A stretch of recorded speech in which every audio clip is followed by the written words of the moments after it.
Assalamualaikum warahmatullahi wabarakatuh. Hai anak-anak salih-salihah, tetap semangat belajar ya. Pada pembelajaran tematik, kita akan belajar bersama tema 5, subtema 1, pembelajaran 5. Pada pembelajaran 5, kita akan belajar bersama muatan IPS. Perjuangan tokoh kerajaan Hindu dan Buddha. Indonesia memiliki banyak pahlawan, di antaranya merupakan raja-raja terkenal pada masa kerajaan Hindu dan Buddha. Mereka berjuang dan berkorban untuk membela kepentingan rakyat. Setiap tokoh pahlawan pada zaman kerajaan mempunyai ciri khas masing-masing dalam berjuang. Namun, mereka mempunyai cita-cita yang sama, yaitu menciptakan perdamaian, memperjuangkan kesejahteraan, dan persatuan bangsa. Salah satu tokoh yang terkenal pada masa kerajaan Hindu dan Buddha, misalnya Raja Sanjaya. Pada masa pemerintahannya, rakyat hidup aman dan sentosa. Raja Sanjaya merupakan seorang raja pemeluk agama Hindu yang taat pada ajarannya.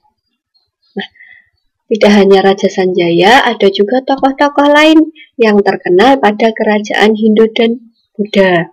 Berikut ini adalah tokoh-tokoh pada masa kerajaan Hindu dan Buddha beserta pencapaian yang telah dilakukannya.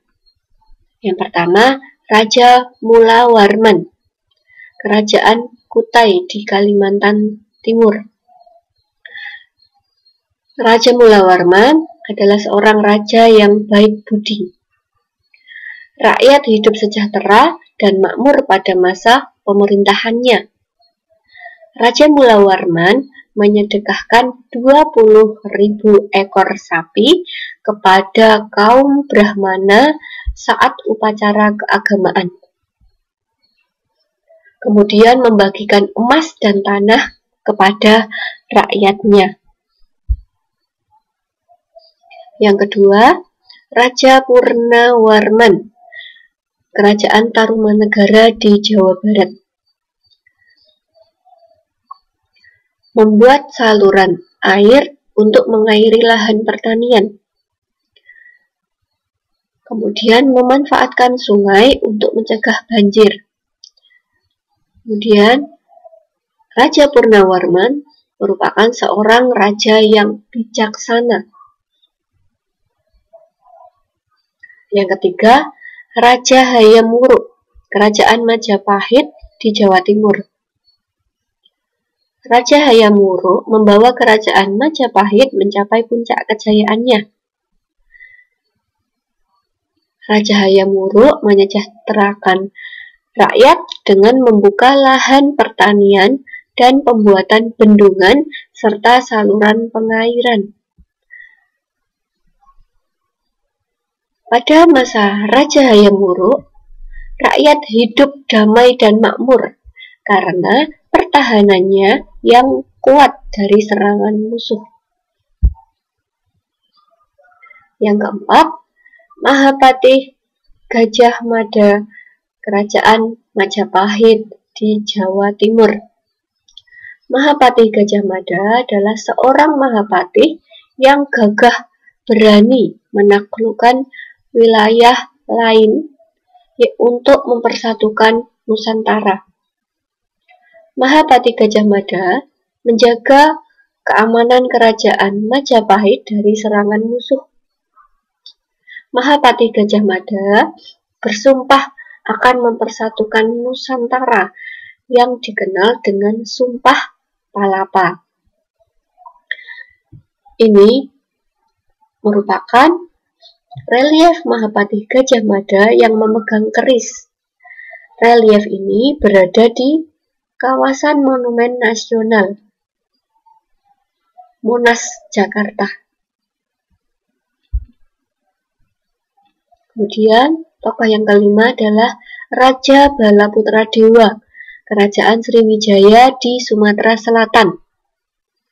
berhasil membawa kerajaan Sriwijaya mencapai kejayaannya. Membuat kerajaan Sriwijaya dikenal sebagai kerajaan maritim yang kuat dan menjadi pusat perdagangan di Asia Tenggara. Raja Balaputradewa membuat kerajaan Sriwijaya dikenal sebagai pusat pendidikan dan penyebaran agama Buddha. Selanjutnya pada pembelajaran 5 kita juga akan belajar bersama muatan SBDP. Menyanyikan lagu maju tak gentar sesuai nada dan tempo. Apa yang dimaksud dengan tempo? Anak-anak tentu masih ingat ya, tempo adalah cepat lambatnya suatu lagu. Tempo lambat disebut largo. Tempo sedang disebut moderato. Tempo cepat disebut allegro. Tempo marsia yang menandakan lagu tersebut dinyanyikan mengentak seperti orang berbaris. Lagu maju tak gentar dinyanyikan dengan tempo marsia. Dinyanyikan mengentak seperti orang berbaris. Ya, Nak? Ini lagu maju tak gentar ciptaan C. Simanjuntak. Temponya marsia seperti orang berbaris.